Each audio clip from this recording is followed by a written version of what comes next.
Hello guys, welcome back muli dito sa ating YouTube channel, Rodel Orlina TV channel guys. Sa video kong ito ngayon, ituturo ko sa inyo kung paano gumawa ng video na katulad nito. So sa mahilig mag-reels dyan, ito na yung pagkakataon nyo na makakuha kayo ng idea paano gumawa ng ganitong klaseng content. So ang mga kailanganin lang natin dito ay mayroon tayong video na nakatulad din nito.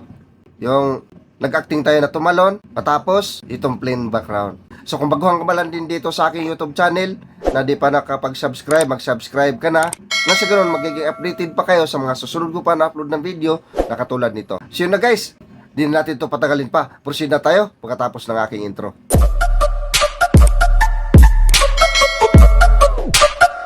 Para makapagsimula tayo, so proceed na tayo sa video editor natin gagamitin na yung CapCut. So itong CapCut, click natin to. Then itong new project, i-click lang din natin to. Tapos kuhain na natin yung ating video na naka-record. So ito siya. Click natin to. Then i-add lang. Then ngayon pagka-add dyan, sunod natin gagawin, kunin na natin yung timing. Yung patalon pa lang siya. So dito, yan. I-click natin tong ating clip. Ngayon pagka-highlight niya, i-click lang natin tong split. Katapos dito nga part, i-click natin to. Then pagka-highlight niya dyan, i-click natin tong delete. Ngayon sunod natin gagawin, kunin natin yung background niya, yung plain background, yung walang tao. So dito, gagawin natin dyan, i-click natin to para mag-highlight. Then dito sa tools, hanapin natin yung press. I-press natin siya mga idol. So itong press, click natin to. So automatic mayroon siyang 3 seconds na picture na siya mga idol. So natin gagawin, itong sa huli, ito siya. So i-delete na natin siya kasi hindi na kasama. Click delete. Ngayon, sunod natin gagawin, ito yung sa huli, ito yung plain background, itong walang tao. Gagawin natin dito mga idol, pagpalitin natin siya.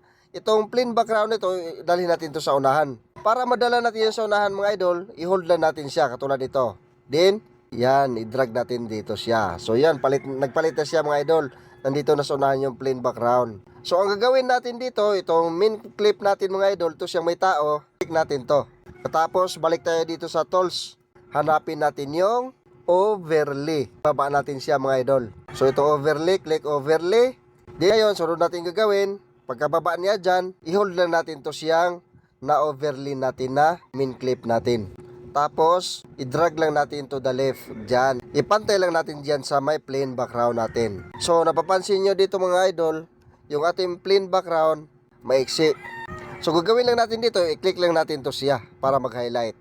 Ngayon, pagka-highlight, i-hold mo lang tong dulo niya, tapos i-drag mo lang to the right. Yan. Hanggang sa magpantay siya dyan sa ating main clip mga idol. Yan. Ngayon, sunod natin gagawin, i-timing na natin itong ating video.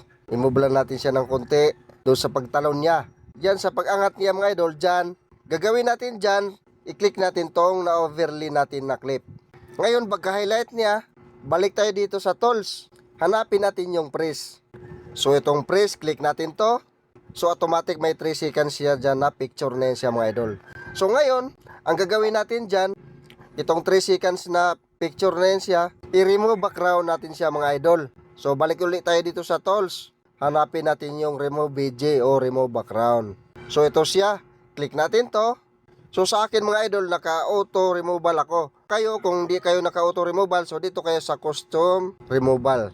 So, sa akin, naka-auto removal ako. So, ito yung gagamitin ko mga idol. So, click lang natin to para matanggal yung background niya. Then, habang naka-green na siya mga idol, ibig sabihin nun, okay na yung background na-remove na. So, i-click lang natin tong check sa gilid. Then, next natin gagawin, dito mga idol, itong ating natanggalan ng background. So, lagyan natin to siya ng keyframe mga idol. Maglagay tayo ng keyframe dito. So, i-click lang natin to dito, itong square na ito na sign. So, automatic nag-red diamond dito. I-move lang natin siya mga idol. Yan. Iangat natin siya sa taas. Yan. Then ngayon, pag angat natin sa taas, automatic magkaroon siya ng red diamond dito.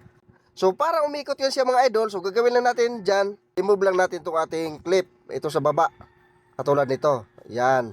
Then gagawin lang natin dito, i-twist lang natin to siya ng dalawang daliri natin. Yan. Oh, ganyan lang siya. Para umikot siya mga idol. Ganun lang yon. Ah. So ngayon, tingnan natin. Subukan natin sa e-play. Tingnan lang natin siya mga idol. So, i-click lang natin tong button. Yan sa pagtalon niya. Ah, diba? So, ganoon lang kadali mga idol. So, ngayon, Sobra to siya mga idol. So i-click lang natin to. Putulan lang natin to siya. Yan. Click lang natin yan para mag-highlight. Di punta tayo dito sa split. Click natin tong split. So i-click natin tong delete. So dito mga idol, napansin nyo, putol siya. So gagawin lang natin, i-hold lang natin to siyang apart. Yan. Pag hold na yan, i-drag na natin to the left. I-connect lang natin siya dyan.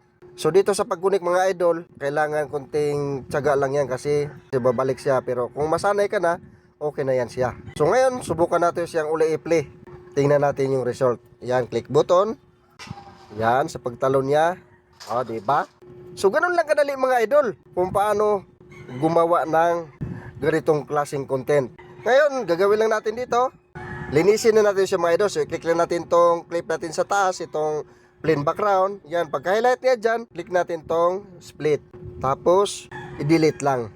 So, ganun din dito sa baba. I-click natin yan. Pagka-highlight, click tong split. Tapos, delete. Tapos dito nga part mga idol, i-click natin to kasi mayroon niyang watermark dyan ni CapCut. Pag mayroon yan, so bawal po yan pag mayroong watermark mga idol. Bawal po yan i-upload. Pagka-highlight niya dyan, i-click lang natin tong delete. So okay na to siya mga idol. So gagawin lang natin, i-click lang natin tong arrow sa taas. Export na natin to siya. Tapos, click natin tong done. Ito yung ginawa ngayon ng mga idol. Yan. Yan. So ganun lang kadali mga idol. Sana nasundan yung aking tutorial ngayon at may natutunan kayo. Nasa ganun, alam nyo na din itong gawin kung kayo na ang gagawa nito, mga idol. Abang-abangan nyo lang uli yung mga susunod ko pa na-upload na video. Maraming salamat.